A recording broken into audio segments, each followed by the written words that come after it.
Praise the Lord. கர்த்தரே ஆவியானவர். கர்த்தருடைய ஆவி எங்கேயோ அங்கே விடுதலையும் உண்டு. 3 கொரிந்தியர் 17ஆம் வசனம்.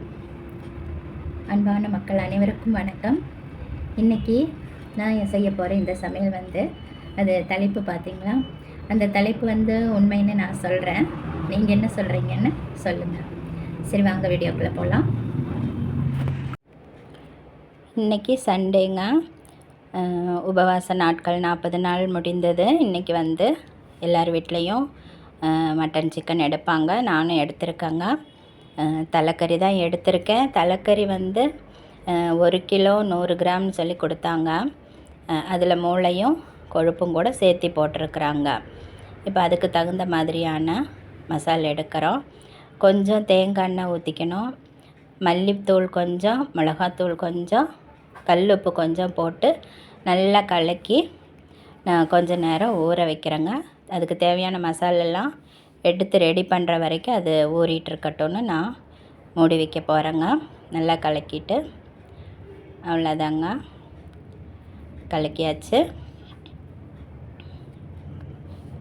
இப்போது அடுப்பில் வடைச்சட்டி வச்சு கொஞ்சோண்டு எண்ணெய் ஊற்றிருக்கேன்.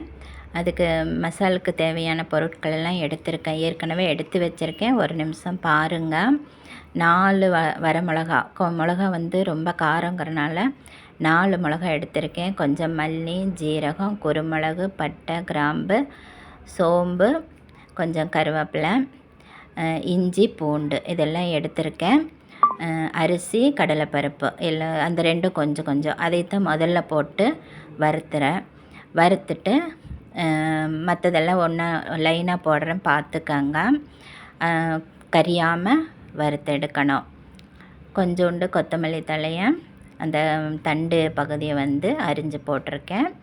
இப்போ எல்லாமே நல்லா வறுத்துக்கணும்.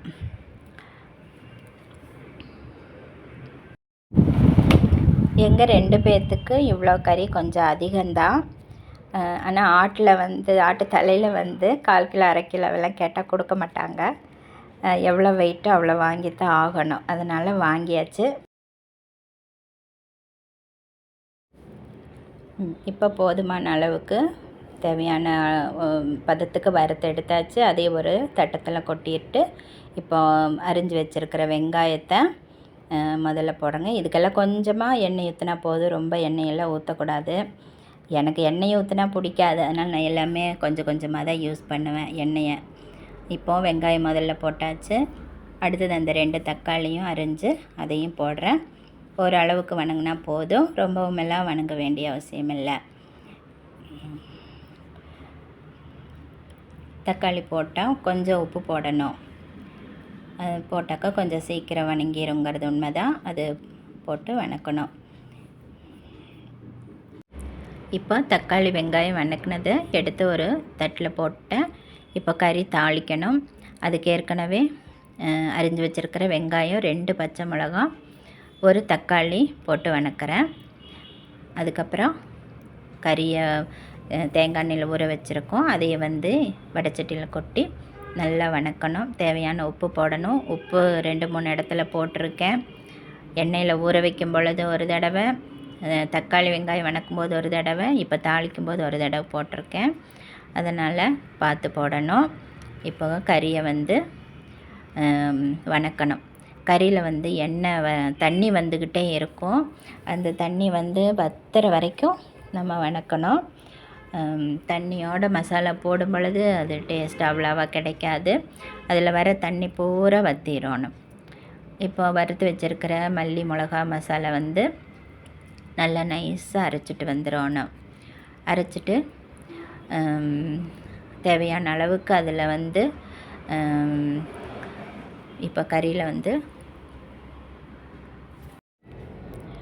ஆட்டின மசாலா ஊற்றணும். 1 கரண்டி மசால் மூளைக்கு வறுக்கிறதுக்காக எடுத்து வச்சுட்டு மீதியை கறியில் போடுறேன். அடுத்தது வணக்கி வச்சுருக்கிற தக்காளி வெங்காயத்தை ஜாரில் போட்டு ஒரு ஸ்பீடில் 1 செகண்ட் ஓட்டி கறியில் ஊற்றணும். அது மூளைக்கு நான் எடுத்து வைக்கலை. அதில் தக்காளி இருக்கிறனால மூளையில் போட்டால் அது கொஞ்சம் நல்லா இருக்காது. அதனால் வெறும் வெங்காயம் மட்டும் அரிஞ்சு வச்சுருக்கேன் மூளை வறுக்க. இப்போ நல்லா மசால் போட்டு வச்சுருக்க மசாலாலாம் நல்லா வதக்கி குக்கருக்கு மாற்றி தேவையான அளவு தண்ணி ஊற்றி அடுப்பில் வைக்கிறேன். 5 அல்லது 6 விசில் வந்தால் இறக்கி வைக்கலான்ட்டு இறக்கி வைக்க போகிறேன். 6 விசில் வந்துருச்சு, இறக்கி வைக்கிறேங்க. ரொம்ப குழையக்கூடாது. சாப்பாடு கறியெல்லாம் குழையிறதுக்கு நான் விட மாட்டேன். எனக்கு அளவாக வெந்திருக்கணும், அவ்வளோதாங்க. இப்போ வெந்தாச்சு, எடுத்து வச்சுருக்கேன். அடுத்து மூளை வறுக்கிறேன். வடைச்சட்டி அடுப்பில் வச்சுட்டு கொஞ்சம் எண்ணெய் ஊற்றி கடுகு போட்டு தாளிச்சிட்டு வெங்காயம், 1 பச்சை மிளகாய், கொஞ்சம் கருவேப்பிலை போட்டு தாளிக்கிறேன். நல்லா வெங்காயம் வதங்கணுங்க. அடுத்தது எடுத்து வச்சுருக்கிற மூளை மசாலா எல்லாம் கலந்து அதில் போட்டு நல்லா கலரணும். தேவையான அளவுக்கு உப்பு போட்டுக்கணும், மஞ்சத்தூள் கொஞ்சம் போட்டுக்கணும். இப்போ நல்லா கிளறிட்டு அதில் கொஞ்சோண்டு தண்ணி அது மூழ்கிற அளவுக்கு ஊற்றினா போதும். மூளை கொழுப்பும் சீக்கிரமாக வெந்துடும். ஒரு 10 நிமிஷம் மூடி வச்சா போதும், வெந்துக்கும். கொஞ்சம் மல்லி தூவி விட்டுக்கலாம். இப்போ பார்த்திங்கன்னா மூழ்கிற அளவுக்கு தண்ணி ஊற்றியாச்சு. கொஞ்சம் நேரம் ஒரு 10 நிமிஷம் கழித்து வந்தால் வெந்திருக்கும். மூளை ரெடி ஆகிடுச்சு. இந்த சமயத்தில் கொஞ்சம் பெப்பர் பவுட்ரு தூவி விட்டுட்டு கொஞ்சோண்டு தேங்காய் எண்ணெய் ஊற்றிட்டு கொஞ்ச நேரம் நல்லா வதக்கி எடுத்துக்கணும். எவ்வளவு வதங்குதோ அவ்வளோ டேஸ்ட்டாக இருக்கும் மூளை. இப்போ மூளை வறுவல் ரெடி ஆகிடுச்சுங்க, எடுத்து வச்சிடலாம். இந்த மூளை வறுவல் ரொம்ப டேஸ்ட்டாக இருக்கும். நீங்கள் இப்படி செய்து சாப்பிட்டு பார்த்தீங்கன்னா உங்களுக்கே ரொம்ப பிடிக்கும். வேறு எந்த மாதிரி செய்தாக்க பிடிக்காது. அந்த அளவுக்கு நல்லா இருக்குங்க. செஞ்சு பாருங்கள். இப்போ ரெடி ஆகிடுச்சு, எடுத்து வச்சிட்டோம். அடுத்தது தலைக்கறியை எடுத்து வைக்கிறோம். அந்த கிரேவி எப்படின்னா, இப்போ ஒரு கொஞ்சம் தண்ணி இருக்குது. அந்த தண்ணி கொஞ்சம் வத்துற வரைக்கும் அடுப்பில் வைக்கிறோம். நல்லா கொஞ்சம் வதங்கணும். கடைசியில் மல்லி தூவி விட்டுக்கணும். இன்னும் கொஞ்சம் வதங்கணும். இதில் கண் 2 இருக்குது. இப்போ பார்த்தீங்களா வீடியோ, இந்த மாதிரி பாட்டியும் அம்மாவும் செய்கிறத நான் பார்த்துருக்கேன். அவங்களுக்கு அம்மிக்கல்ல அரைச்சி கொடுத்துருக்கேன். ஒவ்வொரு நாளைக்கு ஆட்டாங்கல்ல ஆட்டி கொடுப்பேன். அந்த மாதிரி செய்திருக்கேன். நீங்களும் செய்து பாருங்கள். இதே மாதிரி எப்படி இருந்துச்சுன்னு எனக்கு கமெண்ட்டில் சொல்லுங்கள். அவ்வளோதாங்க. ஆசைப்பட்டது எல்லாம் சாப்பிடுங்க, அளவாக சாப்பிடுங்க. ஓகே, நன்றி. தேங்க்யூ. ஆமென்.